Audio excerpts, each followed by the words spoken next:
what was this about the other day? And this here.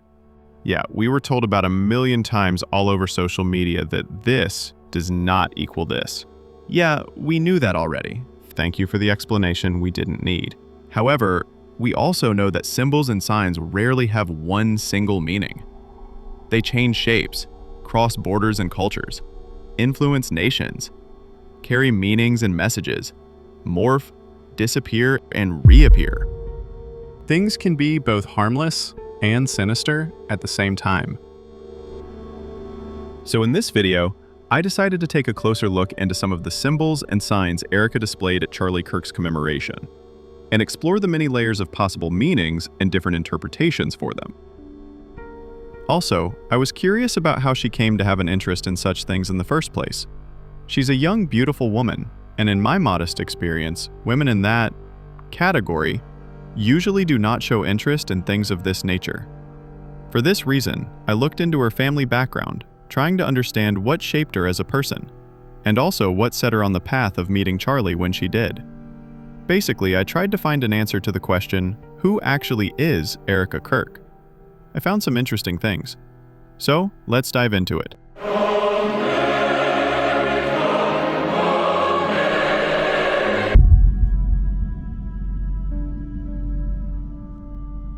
There have been a lot of claims online that Erika's grandfather, Carl Kenneth Franzwey, I hope I pronounced that right, was a Freemason. But even the shallowest, shortest research shows that he wasn't. He was a member of another secret society, though, namely the Independent Order of Vikings. In fact, he was their Grand Chief from 1977 to 1979, and also a Chief of Sigurd Lodge 30 in 1978.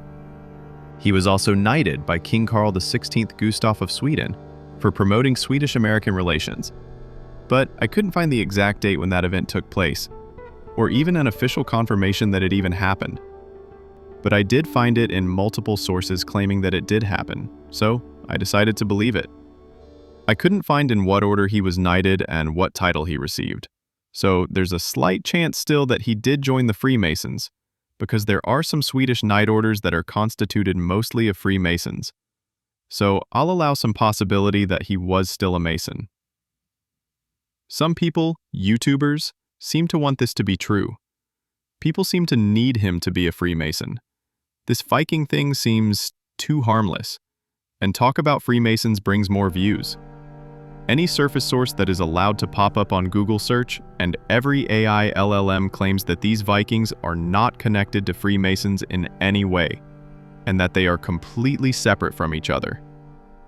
These rumors are probably at least partly fueled by the fact that Erika wore those huge, uncomfortable-looking rings at both the funeral and commemoration. I'm emphasizing that they must have been uncomfortable to wear, because to me, that shows that it's not just some insignificant piece of jewelry. She wouldn't wear such a big nugget of gold just for the fun of it. It's obviously important enough to her that she was ready to take some discomfort in order to wear them at both events.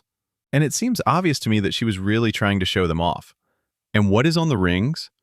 We see a clear M, a G, and what seems to me is a heart, like one of those burning or pierced hearts.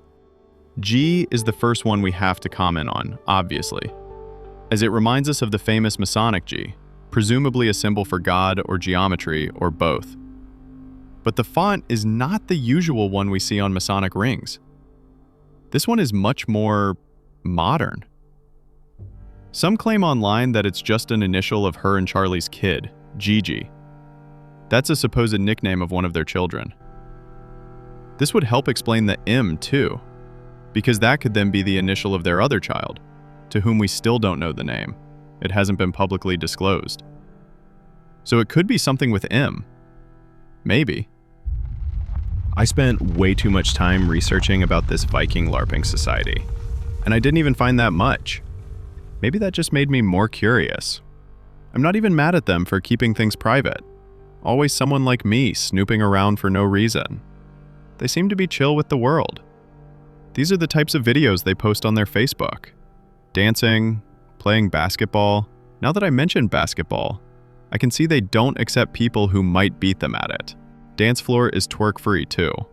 These moves are a bit sus though. Anyway, Researching online, I found this document, a script for their initiation ritual. It's a rather large sheet of text.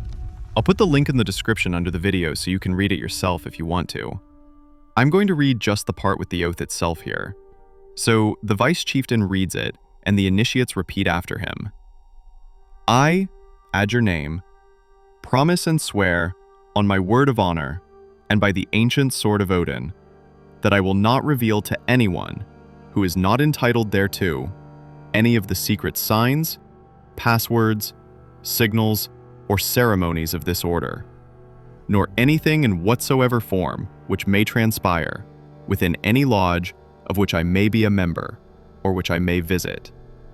I further obligate myself to always conduct myself rightly and honorably towards lodge and member Vikings, and to obey all laws established for grand and subordinate lodges.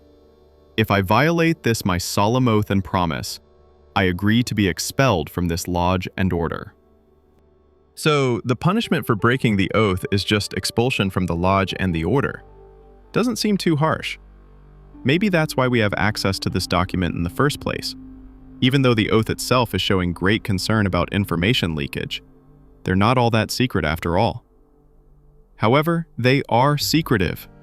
For example, I find it a little odd that there exists only one photograph of Karl Kenneth Fransvey on the entire internet. The man was in 2 wars, got awarded the Bronze Star Medal for gallantry in action at Luzon, got the Silver Star for meritorious service in a combat zone during World War II. He was an organizer, an active member of society, a war hero, a businessman, an investor, a community leader. Kings addressed him by his first name. One would expect hundreds of his photos online. Like, nobody ever wished to be on a photograph next to this remarkable man?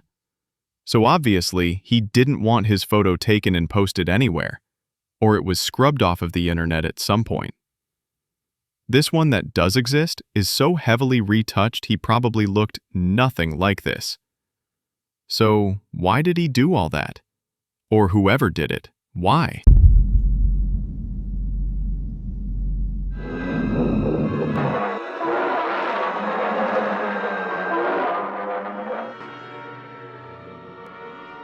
Wherever we look, we see white color being used as a powerful symbol. Old European myths are full of various white animals.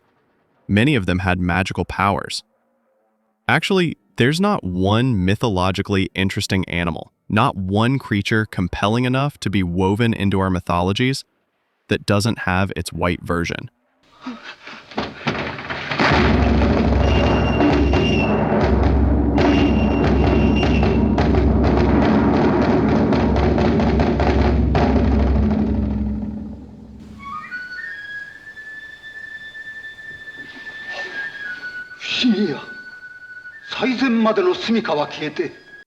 They're often portrayed as stronger, more powerful, somehow improved when compared to their normal counterparts.